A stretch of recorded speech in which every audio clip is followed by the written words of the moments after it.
హబక్కూకు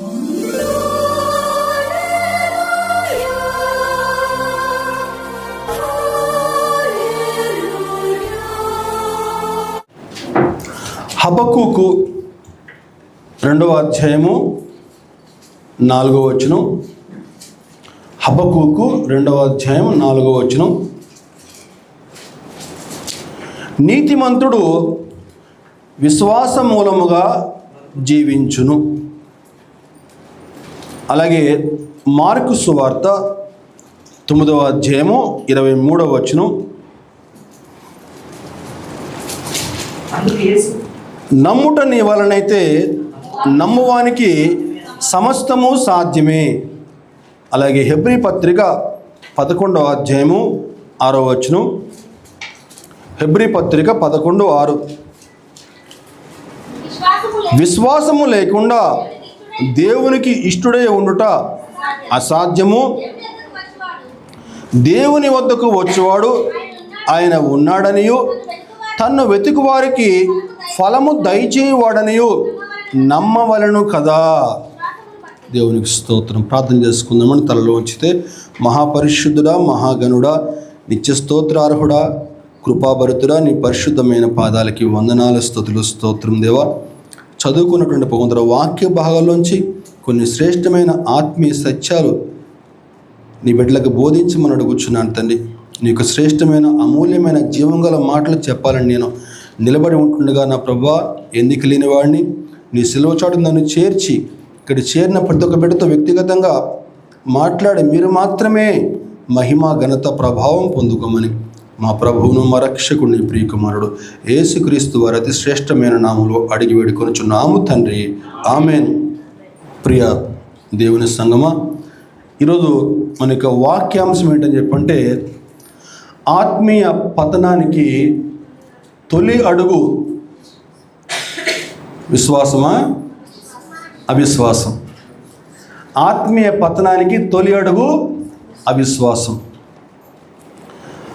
వాక్యం చెప్పబోయే ముందు ఒక చరిత్రలో జరిగినటువంటి ఒక యథార్థ సంఘటన మీకు వివరించే ప్రయత్నం చేస్తాను. అది 1912వ సంవత్సరం ఏప్రిల్ 10. ప్రపంచంలోని అతిపెద్ద విలాసవంతమైనటువంటి ఓడ టైటానిక్ ఇంగ్లాండ్లోని సౌతాంప్టన్ నుంచి న్యూయార్క్ నగరానికి బయలుదేరింది. ఓడ తయారు చేసిన వారు, ఓడ నడిపేవారు గర్వంగా అన్నారట, దేవుడు కూడా దీన్ని ముంచేయలేడు. అయితే ఆ ఓడ బయలుదేరినటువంటి 5వ రోజు కల్లా ఒక బలమైనటువంటి ఒక మంచు కొండని ఢీకొట్టడం వల్ల ఆ ఓడకి చిన్న చిన్న రంధ్రాలు పడ్డాయి. ఆ చిన్న చిన్న రంధ్రాల ద్వారా ఆ ఓడలోకి నెమ్మదిగా నీరు చేరటం వల్ల ఆ బలమైనటువంటి ఓడ, దేవుడు కూడా దీన్ని ముంచేయాలని చెప్పినటువంటి ఓడ సముద్ర గర్భంలో కలిసిపోయిందండి. ప్రియ దేవుని సంగమా, ఈరోజు మన క్రైస్తవ జీవితం కూడా ఆ యొక్క టైటానిక్ షిప్ అనుకుంటే, ఒక నౌక అనుకుంటే మన జీవితం కూడా, ఈరోజు నీ జీవితంలో ఎన్నో శ్రమలు వచ్చి ఉండొచ్చు, ఎన్నో కష్టాలు, ఇరుకులు, ఇబ్బందులు ఎన్నో ఎదురై ఉండొచ్చు. వాటన్నిటిని తట్టుకుని నువ్వు నిలబడుతూ ఉన్నావేమో. అయితే నీ యొక్క జీవిత నౌకకి అవిశ్వాసం అనేటువంటి ఒక చిన్న రంధ్రం పెడితే, ఆ యొక్క అవిశ్వాసం అనేటువంటి రంధ్రంలో నుంచి నెమ్మదిగా సందేహం అనేటువంటి నీరు లోపలికి ప్రవేశిస్తుంది. నెమ్మదిగా ఆ నీరు పెరిగి పెద్దదై నీ యొక్క జీవిత నౌక కూడా నిట్ట నిలువుగా మునిగిపోయేటువంటి అవకాశం ఉంది. గమనించాలి, అవిశ్వాసం మొదలు చిన్న రంధ్రంగానే కనిపిస్తుంది, చిన్నగా కనిపిస్తుంది. కానీ నెమ్మదిగా అది నీ లోపటి ఆత్మీయతని దెబ్బతీసి ఒక ప్రమాదకరమైన పరిస్థితులకు నేను తీసుకెళ్తుంది. దేవునికి నేను దూరం చేసేస్తుంది. వాస్తవం, సత్యం. అవిశ్వాసంగా జీవిస్తున్న వ్యక్తి ఏం చేస్తాడని చెప్పానంటే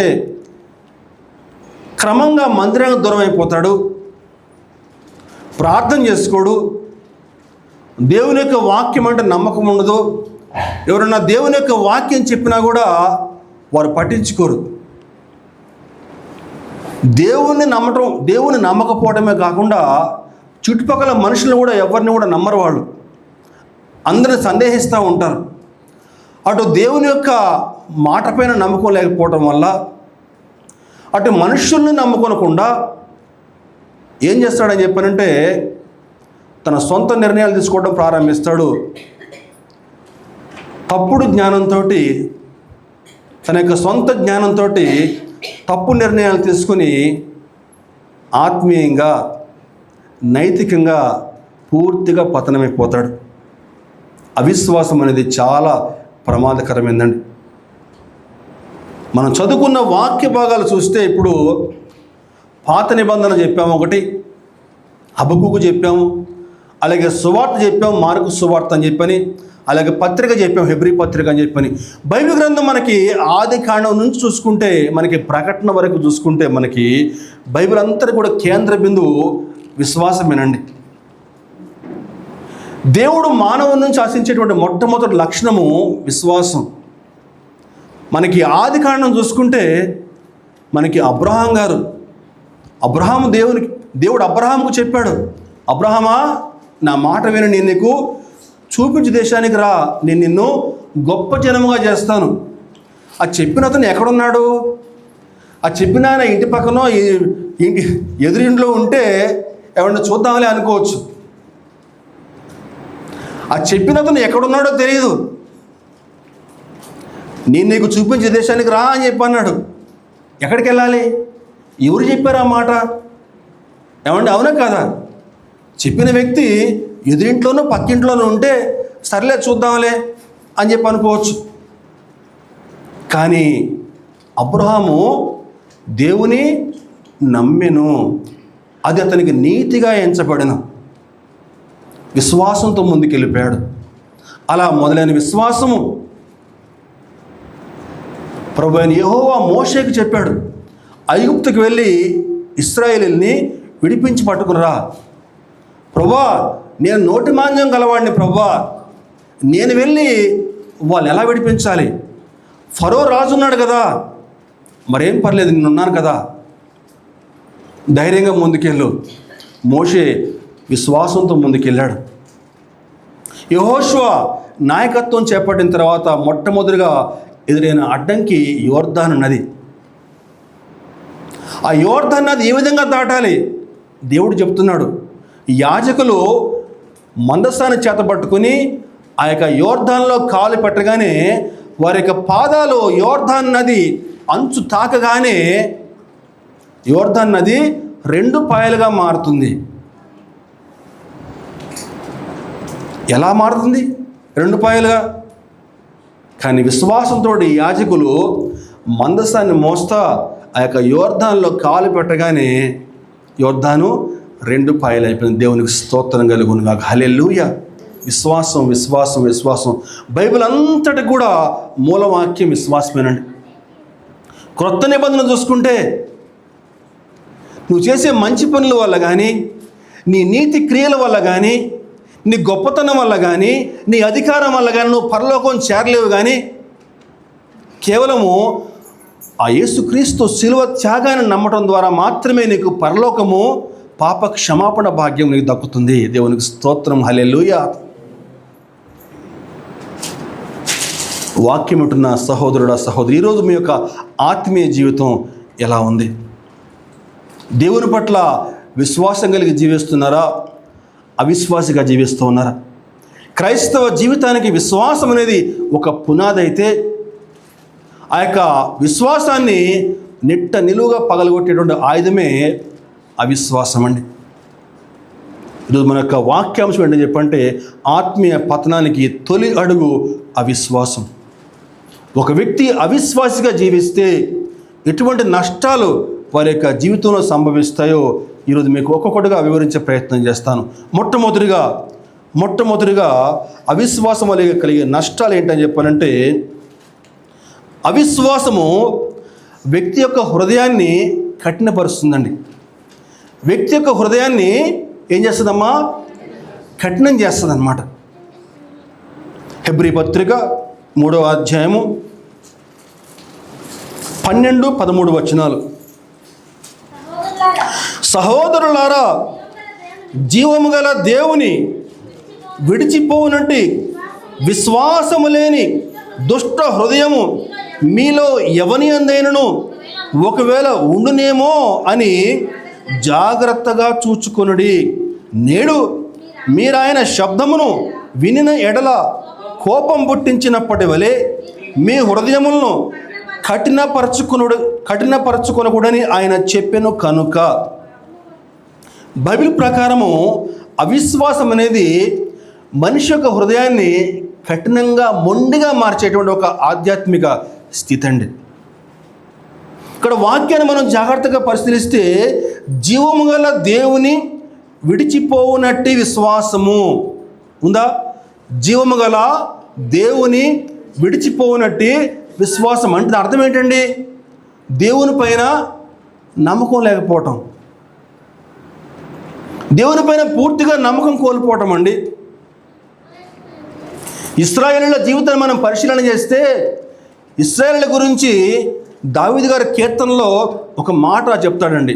95వ దావీదు కీర్తన 8వ వచనంలో 95:8 చూస్తే, అరణ్యమందు మెరీబా యొద్ద మీరు కఠినపరుచుకున్నట్లు మస్సా దినమందు మీరు కఠినపరుచుకున్నట్లు మీ హృదయములను కఠినపరుచుకొనకుడి. ఇక్కడ మనకి 3 సార్లు కఠిన అని చూడండి. అవునా? ఏముంది అక్కడ? మెరీబా యొద్ద మీరు కఠినపరుచుకున్నట్లు, మస్సా దినమందు మీరు కఠినపరుచుకున్నట్లు మీ హృదయములను కఠినపరుచుకొనకుడి. ఏం చెప్పాం మనం వాక్యాంశం? ఇప్పుడు అవిశ్వాసము హృదయాన్ని కఠినపరుస్తుందండి. ఏంటిది? మెరీబా ఎక్కడ? మస్సా అంటే ఎక్కడ ఉంది? ఇది తెలుసుకోవాలి కదా. ఏముంది వాక్యం అక్కడ? మెరీబా యొద్ద మస్సా యొద్ద అని ఉంది. అసలు ఈ మెరీబా మస్సా అనేది ఎక్కడుంది? మనకి నిర్గమాకాండానికి వెళ్తే మనకు కనిపిస్తుంది మెరీబా మస్సా అనేది. నిర్గమాకాండము 17వ అధ్యాయము 7వ వచనం. అప్పుడు ఇశ్రాయేలీయులు చేసిన వాదమును బట్టి యెహోవా మన మధ్య ఉన్నాడో లేడో అని వారు యెహోవాను శోధించుటను బట్టి అతడు ఆ చోటికి మస్సా అనియు మెరీబా అనియు పేర్లు పెట్టిను. ఏముందని మాటలు అక్కడ? యెహోవా మన మధ్య ఉన్నాడో లేడో అని, యెహోవా మన మధ్య ఉన్నాడో లేడో అని వారు యెహోవాను శోధిస్తూ ఉన్నారటండి. ఆ యొక్క అధ్యాయం మనం గమనిస్తేనండి, ఒక్క పేజీ మనం పక్కకు తిప్పితే అక్కడ దేవుడు ఏ విధంగా ఎర్ర సముద్రం 2 పాయలుగా చేసి వారిని పొడి నేలపై నడిపించాడు అక్కడ చక్కగా వ్రాయబడిందండి. ఐగుప్తులో 10 తెగుళ్ళు ఐగుప్తులకు రప్పించి అనేక అద్భుతాలు చేసి ఐగుప్తు నుంచి వారిని విడిపించి ఎర్ర సముద్రం 2 పాయలుగా చేసి ఆహారం లేదని చెప్పారంటే ఆకాశం నుంచి మన్నాను ఆహారంగా కురిపించి ఇటువంటి గొప్ప గొప్ప అద్భుతాలు చేసి ఇశ్రాయేలు నడిపిస్తూ ఉంటే వారు తాగడానికి నీరు లేక ఏమన్నారండి? యెహోవా మన మధ్య ఉన్నాడో లేడో అని చెప్పని. ఎంత అవిశ్వాసం చూడండి ఒకసారి. అంతకు మునిపే అనేక అద్భుతాలు వారి మధ్య చేశాడు. ఇశ్రాయేలీయులు ఎంత అవిశ్వాసం అని చెప్పానంటే నిజంగా న్యాయాధిపతుల్లో కనిపిస్తుందండి. ఇశ్రాయేలీయులు దేవుడిని వేడుకోవటం, శత్రువులను దేవుడు వెలగొట్టడం, మళ్ళా కొద్ది కాలం పాటు మళ్ళా వాళ్ళు చక్కగా హాయిగా జీవించడం, మళ్ళా అన్యదేవతారాధన చేయటం, మళ్ళా శత్రువులు రావటం, మళ్ళా దేవుడు వారిని వెలగొట్టడం, మళ్ళా వీళ్ళు వేరుకోవటం, ఇలా పదే అంతకు మునిపే వారు క్షేమకరంగా ఎర్ర సముద్రం దాటి వచ్చారు. మళ్ళీ ఇప్పుడు ఏమంటున్నారండి?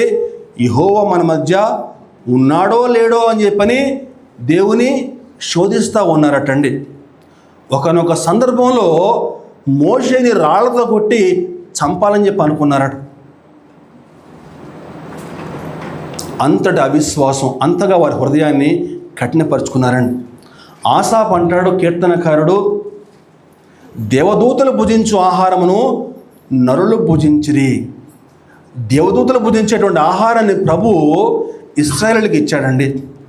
అంతగా తన బిడ్డలను క్షేమంగా చూసుకుంటే వారి హృదయాన్ని కఠినపరుచుకుని దేవుణ్ణి శోధిస్తూ ఉన్నారు. ఫలితం ఏమైందండి?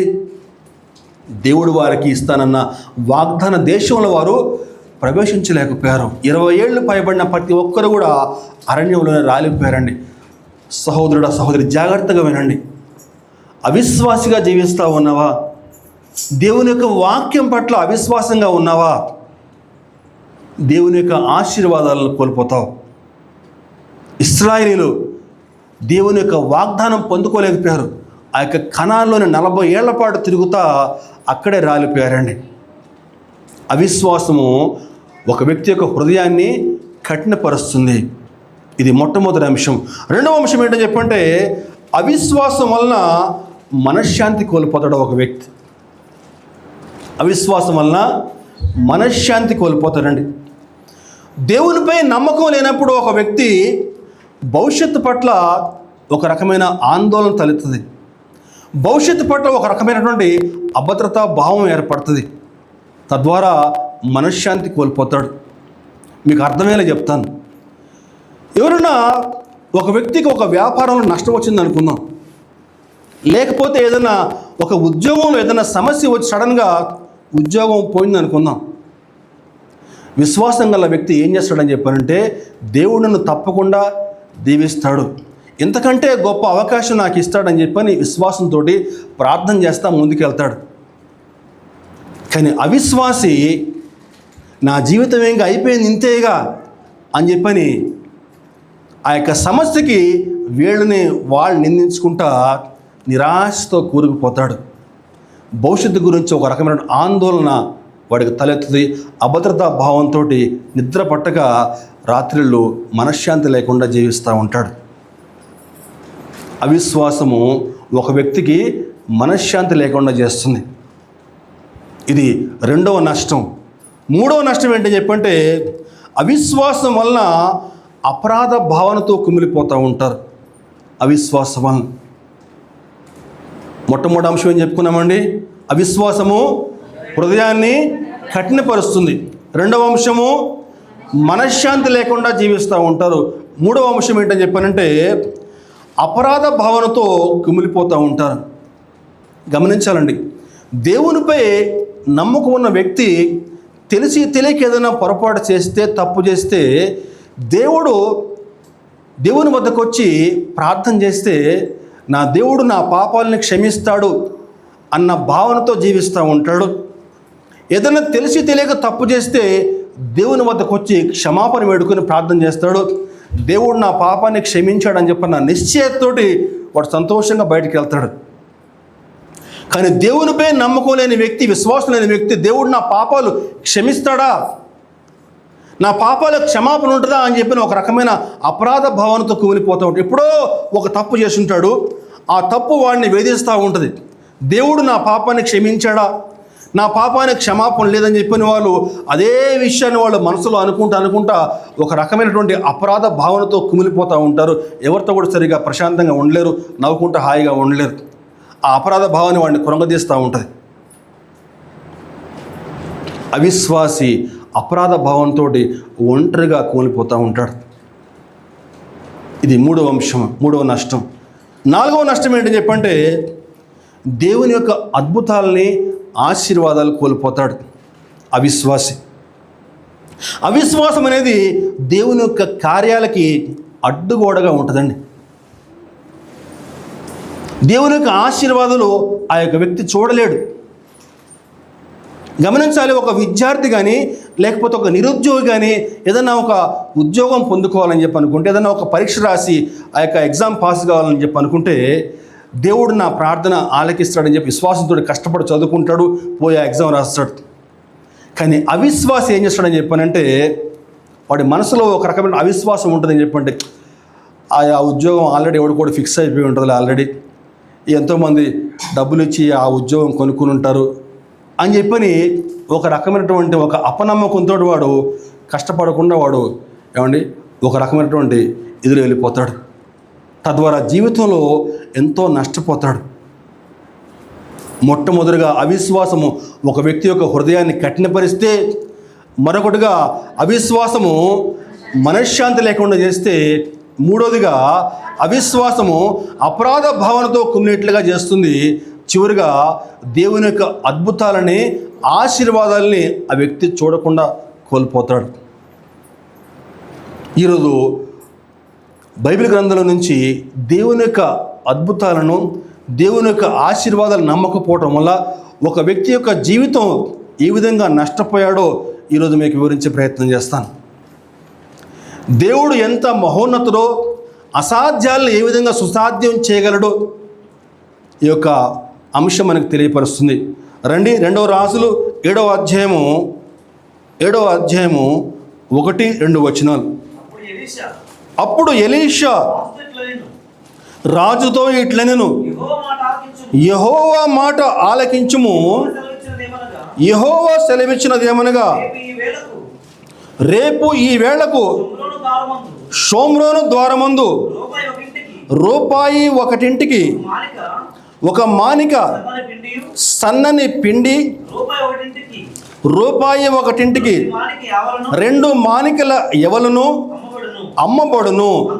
అందుకు ఎవరి చేతి మీద రాజు ఆనుకొని ఉండెనో ఆ అధిపతి యెహోవా ఆకాశమందు కిటికీలు తెరిచినను అలాగు జరుగునా అని దైవజనునికి ప్రత్యుత్తరమీగా అతడు, నీవు కనులారా దానిని చూచిదవు కానీ దానిని తినకుందువని అతనితో చెప్పెను. దేవునికి స్తోత్రం కలుగును గాక. హల్లెలూయా. చదవబడిన వాక్య భాగం ఎప్పుడు చెప్పబడింది, సందర్భం ఏంటి మనం తెలుసుకోవాలండి. ఎప్పుడు కూడా వాక్యం చదివినప్పుడు ఆ యొక్క వాక్య సందర్భం ఏంటి తెలుసుకోవాలి. ఇది ఎప్పుడు జరిగిందయా అని చెప్పనంటే, ఇశ్రాయేలు దేశము 2 భాగాలుగా విభాగించబడింది. ఉత్తర ఇశ్రాయేలు, దక్షిణ ఇశ్రాయేలు. ఉత్తర ఇశ్రాయేలు దేశాన్ని అప్పుడు యెహోరాము అనే రాజు పరిపాలన చేస్తూ ఉన్నాడు. యెహోరాము రాజు ఇశ్రాయేల్ని పరిపాలన చేస్తూ ఉన్న కాలంలో ఈ సంఘటన జరిగిందండి. ఆ సమయంలో దేశంలో భయంకరమైన కరువు వచ్చింది. ఉత్తర ఇశ్రాయేలుకి సమరయ అనేటువంటి పట్టణము ముఖ్య కేంద్రంగా ఉండేది ఉత్తర ఇశ్రాయేలుకి.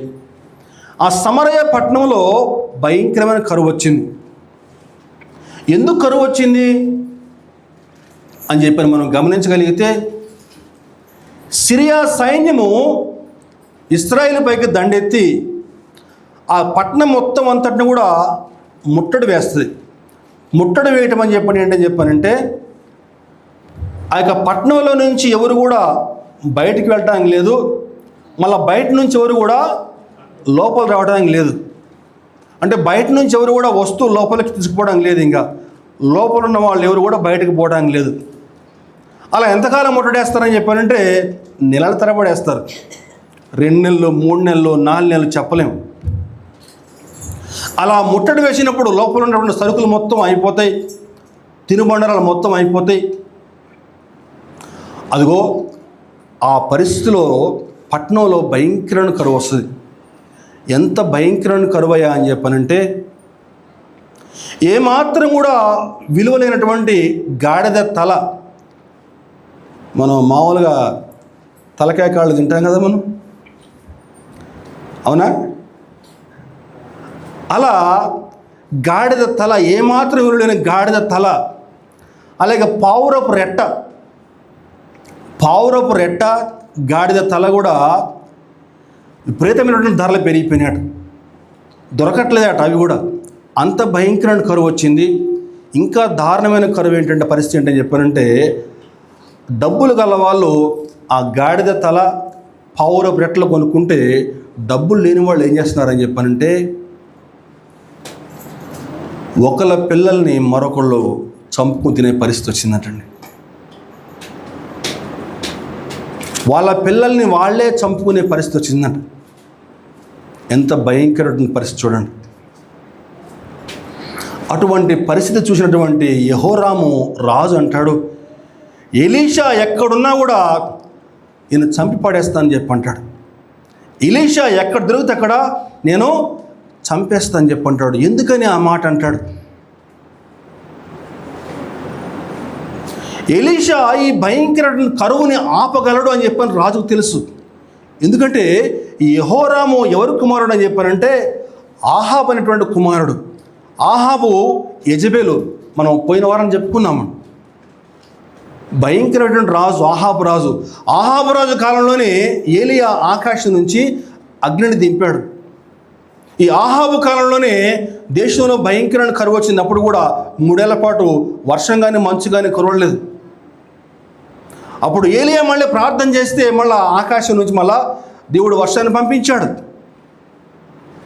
ఆ ఏలియా యొక్క శిష్యుడే ఈ ఎలీషా. ఈ రాజుకు తెలుసు ఎలీషా తలుచుకుంటే ఈ కరువు ఆపేయగలడని చెప్పిన దేవునికి ప్రార్థన చేసి, కానీ ఎలీషా ఆపట్లేదు కరువు అని చెప్పిన రాజు కోపం వచ్చి ఎలీషా ఎక్కడుంటే చంపేయాలి ఎలీషాని అని చెప్పని బయలుదేరాడు. అలా ఎలీషా వద్దకు వెళ్ళి ఈ రాజు మాట్లాడిన మాటలు చూద్దామండి. ఏం మాట్లాడారో చూద్దాం. 2వ రాజులు 6వ అధ్యాయము 33వ వచనం. ఆ దూత అతని యుద్ధకు వచ్చింది. అంతట రాజు, ఈ కీడు యెహోవావలనైనది, నేనిక ఎందుకు యెహోవా కొరకు కనిపెట్టి ఉండవలను. అంతట రాజు, ఈ కీడు యెహోవా వలన వచ్చింది కదా, నేనిక ఎందుకు యెహోవా కొరకు కనిపెట్టి ఉండాలి. మనం జాగ్రత్త అర్థం చేసుకోవాలండి. ఈ కీడు యెహోవా వలన వచ్చింది అంటే దేవుడే ఈ కీడు పంపించాడు అని చెప్తున్నాడు. ఎందుకు వచ్చింది కీడు? దేవుడు ఈ కీడును పంపించాడా? ఎందుకు అంత భయంకరమైన కీడు వచ్చిందండి? ఇశ్రాయేలీయులు దేవుని బిడ్డలు కదా, మరి దేవుని బిడ్డలు వాళ్ళ సొంత పిల్లల్ని చంపుకునే పరిస్థితి ఎందుకు వచ్చింది? అంత కీడు దేవుడు ఎందుకని అనుమతించాడు? కేవలం వారి యొక్క అవిధేయత, వారి యొక్క అవిశ్వాసం అండి. తమ సృష్టికర్త యెహోవాను మర్చిపోయి, ఐగుప్తు నుంచి దేవుడు వారిని ఏ విధంగా విడిపించాడో మర్చిపోయి, పాలు తేనెలు ప్రవహించేటువంటి వాగ్దాన దేశాన్ని దేవుడు వారికి ఇచ్చాడన్న వాస్తవం మర్చిపోయి, దేవదారు వృక్షములంతా అమోరీయులు బలమైనటువంటి వ్యక్తులండి. ఒక చోట ఒక వాక్యం ఉంటుంది, దేవదారు వృక్షం అంతా అమోరీయులు, అంత ఎత్తైన అటువంటి రాక్షసుల వంటి అనాకీయులు అందరినీ కూడా దేవుడు సంహరించేట్లుగా చేసి చక్కని దేశాన్ని వారు కానుకగా ఇస్తే అది మర్చిపోయే దేవుని పక్కన పెట్టి అన్య దేవతారాధన చేస్తూ ఉన్నారు. దేవుడు అనేక సార్లు వారిని హెచ్చరించాడు, అనేక సార్లు వారిని గద్దించాడు. అయినా సరే పదే పదే వారు ఆ తప్పు చేస్తానే వచ్చారు. అదే అధ్యాయం ఒక పేజీ మనం కొంచెం పక్కకు తిప్పితే, అంతకు మునిపే సిరియా రాజు ఇశ్రాయేలుపైకి దండెత్తి వచ్చినప్పుడు ఎలీషా వద్దకు వస్తాడు. ఎలీషా వద్దకు వచ్చి పట్టుకోవాలని చెప్పని ఎలీషా ఇంటి చుట్టూ కూడా సిరియా సైన్యం కమ్మేస్తుంది. అప్పుడు ఎలీషా ప్రార్థన చేస్తే ఆ సిరియా సైన్యం మొత్తం అందరూ కూడా గుడ్డివాళ్ళు అయిపోతారు. దేవుడు అటువంటి అద్భుతాలు చేస్తే అది మర్చిపోయి వాళ్ళు అన్య దేవతారాధన చేస్తూ ఉంటే దేవుడు వారికి బుద్ధి రావాలని చెప్పని సిరియా సైన్యాన్ని పంపిస్తాడు. తప్పు నా వద్ద ఉంది కదా అని చెప్పిన విషయం మర్చిపోకుండా ఏమంటున్నాడండి, ఈ కీడు యెహోవా వలన కలిగిందని చెప్తున్నాడు. అయితే ఎలీషా ఏం చెప్తున్నాడని చెప్పినప్పుడు 7వ అధ్యాయం 1వ వచనం, అప్పుడు ఎలీషా రాజుతో ఇట్లనెను, యెహోవా మాట ఆలకించుము, యెహోవా సెలవిచ్చినది ఏమనగా, రేపు ఈ వేళకి షోమ్రోను ద్వారమందు రూపాయి 1 ఒక మానిక సన్నని పిండియు, రూపాయి 1 2 మానికల ఎవలు అమ్మబడును. అందుకు ఎవరి చేతి మీద రాజు ఆనుకొని ఉండినో ఆ అధిపతి యెహోవా ఆకాశమందు కిటికీలు తెరిచినను అలాగూ జరుగునా అనే దైవజనుడికి ప్రత్యుత్తరమేగా అతడు, నీవు కనులారా దానిని చూచెదవు కానీ దానిని తినకుందు అని అతనితో చెప్పెను. అప్పుడు చెప్తున్నాడు ఎలీషా, అయ్యా, రేపు ఈ వేళకి సోమరోను ద్వారమందు ₹1 ఒక మానిక అంటే తెలుసు కదండి, తెలుసండి మానిక అన్న. మా సంతోషం బతికిచ్చారు. ఇప్పుడు లేవులే మానికలు, ఊర్లలో ఉండే మానికలు అని చెప్పని. ఒక మానిక సన్నని పిండి అంటే గోధుమ పిండి. 2 మానికలు ఇవ్వాలన్నమాట. అంటే ₹1 ఒక మానిక సన్నని పిండి, మరొక ₹1 2 మానికల ఎవలు అంటే బార్లీ. అంటే ఆనాటి కాలంలో అక్కడ అదే ఆహారం అక్కడ. అంటే ₹1 నీకు గోధుమ పిండి, అలాగే ₹1 2 మానికల ఎవలు నీకు దొరుకుతాయి అని చెప్తాడు ఎలీషా. అలా చెప్పినప్పుడు రాజు చేతికి ఆనించుకున్న వ్యక్తి ఏమంటే, రాజు ఎవరి చేతి మీద రాజు ఆనుకోవటం అంటే ఏంటి అంటే మాట మనం ప్రతి ఒక్కటి కూడా జాగ్రత్తగా అర్థం చేస్తాం. అప్పుడే మనకు అర్థమవుతుంది వాక్యం. ఎవరి చేతి మీద రాజు ఆనుకొని ఉండునో అంటే ఆనాటి కాలంలో రాజులు ఏంటని చెప్పారంటే, వాళ్ళ యొక్క అధికారం కోసం పక్కన ఒకటి పెట్టుకుని వాటి మీద అట్లా చేసి నుంచునేవాళ్ళు అనమాట. అది వారి యొక్క హోదాకి సూచన, దర్పానికి సూచన అనమాట. అట్లా ఇట్లా మీదేసి మాట్లాడేవాళ్ళు అనమాట. అంటే ఆ చేతి మీద అనుకున్న వ్యక్తి కూడా ఒక ప్రధాన వ్యక్తి అయి ఉంటాడు రాజ్యంలో. ఈ రాజు యొక్క నిర్ణయాలు అవన్నీ కూడా వాళ్ళే అమలుపరిచేవాళ్ళు అనమాట. అంత గొప్ప వ్యక్తి అనమాట. వాడు ఏమంటాడని చెప్పంటే, దేవుడు ఆకాశమందు కిటికీలు తెరిచినా కూడా జరుగుద్దా, అది నేను నమ్మనని చెప్పి అంటాడు.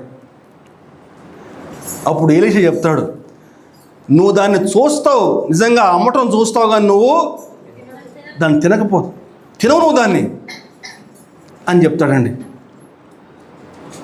దేవుని యొక్క మాటలను నమ్మనందుకు, దేవుని యొక్క వాక్యానికి అవిధేయత చూపినందుకు, దైవజనుడు మాట నమ్మనందుకు ఎంతటి భయంకరమైన శిక్ష అని చెప్పానంటే, అదే 2వ రాజులు 7వ అధ్యాయము 16-17 వచనం చూస్తే, జనులు బయలుదేరి సిరియన్ల దండుపేటని దోచుకునిరి కాబట్టి యెహోవా మాట చొప్పున ₹1 ఒక మానిక సన్నని పిండి 2 మానికల ఎవలను అమ్మబడెను. ఎవని చేతి మీద రాజు ఆనుకొని ఉండెనో ఆ అధిపతి ఆ ద్వారమందు నిలవబడుటకు నిర్ణయించబడగా, రాజు దైవజనుని యొద్దకు వచ్చినప్పుడు ఆ దైవజనుడు అతనితో చెప్పిన ప్రకారము ద్వారమందు జనుల త్రొక్కుడు చేత అతడు మరణమాయెను. దేవుని నామానికి మహిమ కలుగును గాక. హల్లెలూయా. దైవజనుడు చెప్పినట్లుగానే ₹1 మానిక సన్నని పిండి అమ్మబడింది. అలాగే మరొక ₹1 2 మానికల ఎవలు అమ్మబడ్డాయండి. ఇది ఎట్లా జరిగింది? అంతకు మునిపే భయంకరమైన కరువు వచ్చింది కదా, మళ్ళా కరువు ఎట్లా పోయింది? గొప్ప అద్భుతమైన సంఘటన అండి. దేవునికి సమస్తమును సాధ్యమన్న విషయం ఇక్కడ వాక్యంలో వ్రాయబడి, ఇంటికి వెళ్ళి చదువుకోనండి. 2వ రాజులు 6, 7, 8 చదివితే మీకు చక్కగా అర్థమవుతుంది. మీకు క్లుప్తంగా చెప్పే ప్రయత్నం చేస్తాను. సిరియా సైన్యము ఆ పట్టణం అంతటిని కూడా ముట్టడి వేస్తుంది. అయితే 4 కుష్ఠరోగులు ఉంటారు. ఆనాటి కాలంలో కుష్ఠరోగులు పట్టణంలోకి రాకూడదు. ఎందుకంటే ఆ యొక్క కుష్ఠు వీళ్ళకి వస్తుందేమని చెప్పి వాళ్ళని దూరంగా పెట్టేవాళ్ళు అనమాట. ఊరికి దూరంగా ఉండేవాళ్ళు కుష్ఠరోగులు. ఒక పక్కన ఆకలితో చచ్చిపోతున్నారు వాళ్ళు. ఆకలి అయితే ఉంది, చచ్చిపోతామేమో అనుకుంటారు. ఏం చేయాలి ఇప్పుడు? లోపలికి పోదామా అంటే భయంకరమైన కరువు. ఈ పక్కనేమో సిరియా సైన్యం చక్కగా ఆహారం చక్కగా తింటూ ఉన్నారు, ప్రశాంతంగా ఉన్నారు. వాళ్ళు అనుకున్నారట, ఏమైతే అయింది, మనమైతే ఆకలికి చచ్చిపోతూ ఉన్నాం, ఆ సిరియా సైన్యం వద్దకు వెళ్ళిపోదాం. వాళ్ళు తిండి పెడతారా? తిండి పెట్టారు. లేదా చంపేస్తారా? చంపేని. ఏమైంది, ఎందుకంటే ఆకలి అవుతుంది కదా, ఏమండి, పోతే పోతే ప్రాణం పెడితే పెట్టారు, లేకపోతే చంపారు అని చెప్పని మొండి ధైర్యంతో వెళ్ళిపోయారు సిరియా సైన్యం వద్దకి. కానీ వీళ్ళు వెళ్ళేటప్పటికీ ఏం జరిగిందని చెప్పానంటే, దేవుడు గొప్ప అద్భుతం చేసి ఆ సిరియా సైన్యానికి, ఒక పెద్ద సైన్యం కనుక యుద్ధం వస్తూ ఉంటే ఆ యొక్క గుర్రాల యొక్క శబ్దము, రథముల యొక్క శబ్దము, ఆ యొక్క ఏనుగుల శబ్దం ఎంత భయంకరంగా ఉంటుందో అంత శబ్దం ఆ సిరియా సైన్యానికి వినిపింపజేస్తాడు ప్రభు. ఆ యొక్క శబ్దం విని వీళ్ళు అనుకుంటారు, ఇశ్రాయేలీలు ఐగుప్తు రాజులతోటి, హిత్తీల రాజుతోటి కలుసుకుని యుద్ధానికి వస్తున్నారని చెప్పని ఆ సిరియా సైన్యం అనుకుంటారు. రాత్రిపూట జరుగుతుంది ఇదంతా కూడా. ఆ యొక్క యుద్ధ శబ్దం విని, అమ్మో ఇశ్రాయేల్ సైన్యం వచ్చేస్తుంది, వేరే వాళ్ళని వెంట పెట్టుకుని అని చెప్పని భయపడిపోయి వాళ్ళు ఉన్న పాటికి ఉన్నట్టుగా వాళ్ళు మొత్తం డబ్బులు గిబ్బులు మొత్తం బంగారం ఆహారం వదిలిపెట్టి పారిపోతారు రాత్రికి రాత్రి. చూద్దాం వాక్యం ఇక్కడ 2 రాజులు 7వ అధ్యాయము 6వ వచనం. యెహోవా రథముల ధ్వనియు గుర్రముల ధ్వనియు గొప్ప సమూహపు ధ్వని సిరియన్ల దండులకు వినపడినట్లు చేయగా వారు మన మీదకి వచ్చుటకై ఇశ్రాయేలు రాజు హిత్తీల రాజుకు ఐగుప్తు రాజులకు బత్తిమిచ్చి ఉన్నాడని సిరియన్లు ఒకరితో ఒకరు చెప్పుకుని లేచి తమ గుడారముల్లోనైనను, గుర్రముల్లోనైనను, గాడిదల్లోనైనను, దండుపేటలో ఉన్న వాటినైనను ఏమీ తీసుకొనకే తమ ప్రాణములు రక్షించుకుంటే చాలనుకుని సంధ్య చీకటిన ఉన్నది ఉన్నట్లుగా పేట విడిచి పారిపోయారు. దేవునికి స్తోత్రం కలుగును గాక. గట్టిగా దేవుని మహింపడతామండి. హల్లెలూయా. దేవునికి సమస్తం సాధ్యమేనండి. ఆ యొక్క గొప్ప శబ్దం వినేసేసి వాళ్ళు అనుకున్నారట, అమ్మో ఇశ్రాయేలు వచ్చేస్తున్నారని చెప్పని ఉన్నట్టుగా వెళ్ళిపోయారటండి. మొత్తం వదిలిపెట్టేసేసి ఎక్కడిదక్కడ వదిలేసేసి. వీళ్ళు ఆ రాత్రిపూట ఏదన్నా పెడతారేమో అని చెప్పి పోయేసరికి అక్కడ ఒక్కడు లేడు. ఆ గుడారాల్లో ఆహారం ఒక్కడే ఉంది, బంగారం ఉంది, వెండి ఉంది. వీళ్ళు ఇక మొట్టమొదలైతే ఫస్ట్ తిందామని చెప్పని మొత్తం ఫస్ట్ కడుపు నిండా తినేశారు. కడుపు నిండా తినేసేసిన తర్వాత చూస్తే అంతా బంగారం ఉంది, వెండి ఉంది. బంగారం బట్టలు మొత్తం కూడా పెట్టేసుకున్నారు, ఎక్కడో దాచుకున్నారట. మళ్ళా వచ్చారట గుడారాలకి. మళ్ళా వస్తే వాళ్ళలో ఒకటి చెప్పారట, ఇది తప్పురా, ఇది ఇటు చేయకూడదు, మనం ఈ విషయం పోయి రాజుగారికి చెప్దాం పదా. చెప్తే అక్కడ వాళ్ళు కూడా ఆకలితో ఉన్నారు కదా, వాళ్ళు కూడా వస్తారు ఇక్కడ ప్రజలందరూ కూడా అని చెప్పని అందరు కలిసి కూడబలుకొని ఆ యొక్క ద్వారపాలకుడు వద్ద పోయి చెప్పారు విషయం. ఇవి ఇట్లా ఉంది విషయం అని చెప్పని. ఆ ద్వారపాలకుడు పోయి రాజుగారి ఈ విషయం చెప్తే రాజు కూడా నమ్మలేదట. ఫస్ట్ నమ్మకుండా ఫస్ట్ 2-3 పంపిస్తాడు సైనికుల్ని, చూసి రాపో అని చెప్పని. చూస్తే అక్కడ ఎవరు కూడా ఉండరు. అదిగో అప్పుడు ఈ జనానికి మొత్తం కూడా విషయం తెలిసిపోతుంది.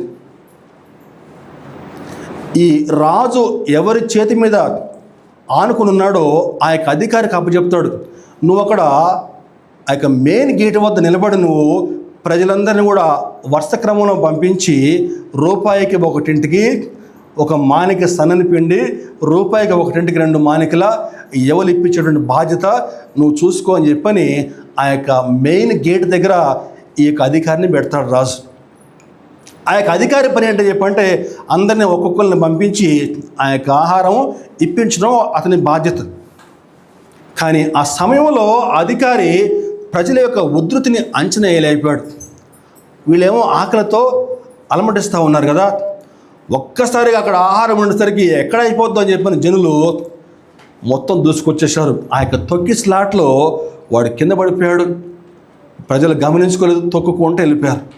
ఆ తొక్కి స్లాట్లో వాడు చనిపోతాడండి.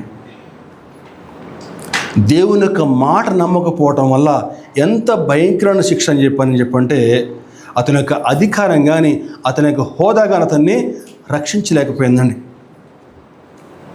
గమనించాలి, లోక జ్ఞానం ఎప్పుడు కూడా దేవుని యొక్క శక్తిని తృణీకరిస్తూనే ఉంటుందండి. మనకి బైబిల్ చరిత్ర మనం గమనిస్తే ఆది కాండం నుంచి కూడా అబ్రహాము, శారా వారి యొక్క 100 ఏళ్ల నాడు వారికి కుమారుడు కలిగాడు. 100 ఏళ్ల సమయంలో కుమారుడు కలగడం సాధ్యమా? అసాధ్యం. సైన్స్ దీనికి ఒప్పుకోదు. ఎలా పుడతారు పిల్లలు? అక్కడ ఒక వాక్యం ఉంటుంది, దేవునికి అసాధ్యమైనది ఏదైనా ఉందా? అది ఎట్లా సాధ్యం? ఎర్ర సముద్రం 2 పాయలు అయిపోయింది, ఎట్లా సాధ్యం? యెహోషువ ప్రార్థన చేయగా ఆకాశంలో సూర్యుడు చంద్రుడు యొక్క గమనం ఆగిపోయింది. ఎట్లా సాధ్యం అండి? సైన్స్ చెప్తుంది ఇది అసాధ్యం అని చెప్పని. కానీ వాస్తవం ఏంటని చెప్పానంటే, ఆ రోజు ఇశ్రాయేలు అమాలేకీలను జయించే వరకు కూడా చంద్రుడు సూర్యుడు అక్కడే ఆగిపోయారు. ఆ రోజు సూర్యాస్తమయం కాలేదు. వాళ్ళు అమాలేకీలను జయించిన తర్వాతనే సూర్యాస్తమయం అయిపోయింది. హిజ్కియా ప్రార్థన చేస్తే దేవుడు సూర్యుని యొక్క గమనాన్ని వెనక్కి నడిపించాడు. ఇది ఎట్లా సాధ్యం? యోనాని తిమింగలం మింగేసింది, కానీ మింగటం వరకే, చంపలేదు. మింగటం వరకే తిమింగలానికి ఆజ్ఞ, అంతవరకే. లోక జ్ఞానం ఎప్పుడు కూడా దేవుని యొక్క శక్తిని తృణీకరిస్తూనే ఉంటుందండి. ఆనాడు అతని యొక్క అధికారం కానీ అతని యొక్క హోదా కానీ అతన్ని రక్షించలేకపోయింది. దేవుని యొక్క వాక్కు ఎంత సత్యమో ఈ యొక్క సంఘటన రుజువుపరుస్తూ ఉంది. ఎలీషా చెప్పినట్లుగా రూపాయికే మానిక సన్నని పిండి, రూపాయికే 2 మానికల ఎవలు దొక్కాయి. అలాగే దైవజనుడు చెప్పినట్లుగానే అతడు చూచాడు కానీ దాన్ని తినలేకపోయాడు. ఈరోజు మన ఆత్మీయ జీవితాలు ఎట్లా సాగుతూ ఉన్నాయి? దేవుని పట్ల విశ్వాసం కలిగి జీవించగలుగుతున్నామా? దేవుని పట్ల అవిశ్వాసంగా ఉంటా ఉన్నామా? కొన్నిసార్లు మన యొక్క జీవితంలో జరిగే సంఘటనల పట్ల మనం అవిశ్వాసంగా జీవిస్తూ ఉంటాం, అవిధేయతతో జీవిస్తూ ఉంటామండి. కానీ దేవుడు సర్వశక్తిమంతుడైనటువంటి వాస్తవం గ్రహించి ఆయన వాక్యాన్ని నమ్మి ముందుకు సాగమని ప్రభుపేట మనం చేస్తూ ఉన్నాను. మరొక సంఘటన కూడా మీ ముందు ఉంచి నా యొక్క వాక్యాన్ని ముగించే ప్రయత్నం చేస్తాను. 1829 సంవత్సరం యునైటెడ్ స్టేట్స్ ఆఫ్ అమెరికా జరిగిన సంఘటన ఏంటని చెప్పానంటే, 2 వ్యక్తులు, జార్జ్ విల్సన్ అలాగే James portal. George Wilson, James portal 2 వ్యక్తులు ఒక తపాలా వాహనాన్ని అడ్డగించి ఆ యొక్క వాహనాన్ని దోచుకుని పారిపోయే ప్రయత్నంలో అక్కడ సిబ్బంది మీద దాడి చేసి ఆ యొక్క డబ్బు అంతా కూడా దోచుకుని పారిపోయాడు. మొత్తానికి పోలీసు వారు వాళ్ళని ఛేదించి మొత్తానికైతే పట్టుకోవడం జరిగింది. వాళ్ళని కోర్టులో ప్రవేశపెడితే 2 కూడా ఉరిశిక్ష ఖరారు చేస్తారు. George Wilson, James portal. ఈ జేమ్స్ పోర్టల్ అనే వ్యక్తికి ఉరిశిక్ష చేస్తారు వెంటనే. అయితే ఈ జార్జ్ విల్సన్ అనే వ్యక్తి, అతని యొక్క స్నేహితులు, అతని యొక్క బంధువులు అందరూ కలిసి అప్పటి ప్రెసిడెంట్ ఆండ్రూ జాక్సన్, మీరు గూగుల్లో కొడితే కూడా వస్తుంది అంతా కూడా, ఆండ్రూ జాక్సన్ వద్దకు వెళ్ళి క్షమాభిక్ష పెట్టమని చెప్పని వేడుకుంటారు. తెలిసి తెలియక జరిగిందయ్యా, దయవుంచి మా స్నేహితుడికి క్షమాభిక్ష పెట్టని చెప్పని కాళ్ళ వేళ పడితే ఈ ఆండ్రూ జాక్సన్ సర్లే పోన్లే పాపం అని చెప్పి క్షమాభిక్ష పెడతాడు. ఆ క్షమాభిక్ష పత్రం పట్టుకుని స్నేహితులు సంతోషంగా జైలుకి వస్తారు. జైలు అధికారికి ఆ క్షమాభిక్ష పత్రం ఇస్తే ఆ జైలు అధికారి వెళ్ళి జార్జ్ విల్సన్ వద్దకు వెళ్ళి, అయా ప్రెసిడెంట్ గారు నీకు క్షమాభిక్ష పెట్టారు, నువ్వు రిలీజ్ కావచ్చు అని చెప్తే ఆ వ్యక్తి నమ్మలేదట. నాకెట్లా ఇస్తారు క్షమాభిక్ష? నేను ఎంత తప్పు చేశాను, ఎంత భయంకరమైన పాపం చేశాను కదా, నాకు క్షమాభిక్ష ఎట్లా వస్తుంది, నేను నమ్మను పో అని చెప్పాడు. నిజమయ్యా, చూడయ్యా, నేను నమ్మనండి. వాస్తవం అండి. 2 సార్లు 3 సార్లు అసలు నమ్మలేట, అసలు ఆ పేపర్ కూడా చూడలేట. నేను నమ్మనండి అని చెప్పని పంపించేశాడు. ఈ జైలు అధికారులకి ఏం అర్థం కావట్లేదు. ప్రెసిడెంట్ ఏమో క్షమాభిక్ష పెట్టాడు, ఆయనేమో వద్దని చెప్పి అంటాడు. నేను నమ్మనని చెప్పి అంటాడు అంతే. ఏం చేయాలి అర్థం కాక సుప్రీంకోర్టుకి వెళ్ళిందంట కేసు. సుప్రీంకోర్టు వారు ఒకటి తీర్పిచ్చారట. ఏంటని చెప్పానంటే, క్షమాభిక్ష అనేది ఒక పత్రం ఉంటుంది, ఒక చిన్న కాగితం ముక్క. ఆ క్షమాభిక్ష ఎదురు వ్యక్తి పొందుకుంటే, ఆ క్షమాభిక్షను ఎదురు వ్యక్తి స్వీకరిస్తే దానికి ఒక అర్థం ఉంటుంది. కానీ ఎదురు వ్యక్తి దాన్ని అంగీకరించకపోతే క్షమాభిక్షకి అర్థమేమి ఉండదు. కాబట్టి అతను ఖచ్చితంగా ఉరిశిక్షకు పాత్రుడే అని చెప్పానంటే, అతని యొక్క మూర్ఖత్వం వల్ల, అవిధేయత వల్ల ఈ జార్జ్ విల్సన్ అనే వ్యక్తి ఉరికమ్మ ఎక్కవలసిన పరిస్థితి వచ్చిందని చనిపోయాడు అంతే. నమ్మలేదు. అవిశ్వాసము, అవిధేయత. ఇప్పుడు చెప్పాను కదా, దేవుని యొక్క ఆశీర్వాదాల్ని పొందుకున్నటువంటి ఆ యొక్క అడ్డుగోడగా దేవుని ఆశీర్వాదాల్ని పొందుకోకుండా చేస్తుంది. ఇది ఒక అడ్డుగోడగా నిలబడుతుందండి అవిశ్వాసం అనేది. వాక్యం ఉంటున్న ప్రియ దేవుని సంగమ, 2026 క్రితం ఆ పరమ ప్రభు నీ పాపాలు క్షమించబడాలని చెప్పని తన ప్రీతమ కుమారుడు ప్రభు అయిన యేసుక్రీస్తుని ఈ లోకానికి పంపించాడు. ఆ ప్రభు యొక్క త్యాగాన్ని గుర్తించి యేసుక్రీస్తు నా పాపాల కోసం ఈ లోకానికి వచ్చాడని చెప్పి నువ్వు నమ్మితే నువ్వు రక్షించబడతావు. ఎప్పుడో చనిపోయిన వ్యక్తి నా పాపాల కోసం, నా పాపాలు ఎట్లా క్షమిస్తాడు అని చెప్పి నువ్వు నమ్మకుండా పోతే, చనిపోయిన వ్యక్తి నిజంగా లెగుస్తాడా, నేను నమ్మను అని చెప్పి నువ్వు అపనమ్మకం ప్రకటిస్తే, ఇదిగో ఈ జార్జ్ విల్సన్ లాగానే నరకాన్ని కొనుక్కోబడతావు. ఈరోజు మన ఆత్మీయ జీవితం ఎలా ఉంది? ప్రజలను క్షమాభిక్ష పెట్టాడు, కానీ ఆ క్షమాభిక్షని అతను తిరస్కరించాడు అవిధేయతతోటి, మూర్ఖత్వంతో. ఈరోజు చాలామంది నమ్మట్లేదు. ఆయన 3 మేకులు పీక్కోలేకపోయాడు, ఆయనేం దేవుడు అని చెప్పని విమర్శిస్తూ ఉన్నారు. చనిపోయిన వ్యక్తి తిరిగి లేస్తాడా ఎక్కడన్నా అని చెప్పి విమర్శిస్తూ ఉన్నారు. నువ్వు నమ్మితే నీకు రక్షణ. ఈరోజు నువ్వు విశ్వాసిగా ఉంటే దేవుడు ఎంత సంతోషంగా ఉంటాడో, నువ్వు అవిశ్వాసిగా ఉంటే అంత దుఃఖపడతాడు నిన్ను చూసి. ఎందుకని చెప్పానంటే, ప్రకటన 21లో ఒక వాక్యం ఉంది. ప్రకటన 21వ అధ్యాయము 8వ వచనం చూస్తే, పిరికివారు, అవిశ్వాసులు, అసహ్యులు, నరహంతకులు, వ్యభిచారులు, మాంత్రికులు, విగ్రహారాధికులు, అబద్ధికులందరూ అగ్ని గంధకములతో మండు గుండములో పాలు పొందుదురు. ఏముందని అక్కడ వాక్యం? పిరికివారు, అవిశ్వాసులు అని చెప్పిన రెండో అంశం ఉంది అక్కడ. పిరికివారు, అవిశ్వాసులు, అసహ్యులు, నరహంతకులు, వ్యభిచారులు, మాంత్రికులు, విగ్రహారాధికులు, అబద్ధికులందరూ అగ్ని గంధకములతో మండు గుండములో పాలు పొందుదురు. ఇది రెండో మరణం అండి. దేవుడు ఎంతో కృప కలిగిన వాడండి. నువ్వు అవిశ్వాసిగా ఉండి మరణించడానికి ఏమాత్రం కూడా ఇష్టం లేదండి.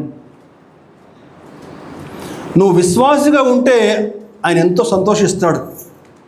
అదేవిధంగా నువ్వు అవిశ్వాసిగా ఉంటే ఆయన ఎంతో దుఃఖపడతాడు. ఎందుకని చెప్పానంటే, నువ్వు అవిశ్వాసిగా ఉండి మరణించడం ఆయనకి ఏమాత్రం కూడా ఇష్టం లేదండి.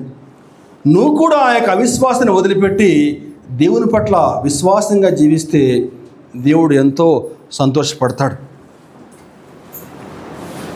యెహెజ్కేలు 33వ అధ్యాయము 11వ వచనంలో, యెహెజ్కేలు 33:11లో, కాగా వారితో ఇట్లనము, నా జీవము తోడు దుర్మార్గుడు మరణము నొందుట వలన నాకు సంతోషము లేదు. దుర్మార్గుడు తన దుర్మార్గత నుండి మరలి బ్రతుకుట వలన నాకు సంతోషము కలుగును. చాలండి, చెప్దాం ఒకసారి అందరం, చెప్దాం అందరం వస్తారు. కాగా వారితో ఇట్లనము, నా జీవము తోడు దుర్మార్గుడు మరణము నొందుట వలన నాకు సంతోషము లేదు. దుర్మార్గుడు తన దుర్మార్గత నుండి మరలి బ్రతుకుట వలన నాకు సంతోషము కలుగును. దేవునికి స్తోత్రం కలుగును. హల్లెలూయా. నువ్వు మారు మనసు పొందుకొని ఆయన వద్దకు వస్తే ఆయన ఎప్పుడు కూడా నిన్ను స్వీకరించడానికి ఆయన 2 చేతులు కూడా చాపే ఉంటాడండి. కానీ దేవుని యొక్క కృపను నువ్వు నిర్లక్ష్యం చేస్తే మాత్రం తప్పకుండా దేవుని న్యాయ తీర్పుకి గురవుతావు. నువ్వు మారు మనసు పొందుకుని ఆయన వద్దకు వస్తే వాక్యం స్పష్టంగా చెప్తా ఉంది, ఆయన నమ్మదగిన వాడు నీతిమంతుడు కనుక. మన పాపములను ఆయన వద్ద ఒప్పుకుంటే ఆయన మన ప్రతి పాపాన్ని కూడా క్షమించి సమస్త దుర్నీతి నుంచి ఆయన మనల్ని విమోచించి పవిత్రులుగా నీతిమంతులుగా మార్చుటకు ఆయన చాలిన దేవుడు. నీ యొక్క అవిశ్వాసత వదిలేసి, నీ యొక్క పాపాన్ని వదిలేసి ఆయన వద్దకు వస్తే ఆయన నిన్ను క్షమించి నిన్ను నీతిమంతుగా మార్చడానికి ఆయన 2 చేతులు కూడా ఎప్పుడు కూడా చాపే ఉంటాయి. కానీ ఆయన యొక్క కృపను నువ్వు నిర్లక్ష్యం చేస్తే మాత్రం తప్పకుండా న్యాయ తీర్పును నువ్వు ఎదుర్కోవాల్సి ఉంటుందండి. ఈరోజు నువ్వు విశ్వాసిగా ఉంటావో అవిశ్వాసిగా ఉంటావో నీ ఇష్టం. దేవుడి కొద్ది మాటలు దీవించును గాక. ఆమేన్.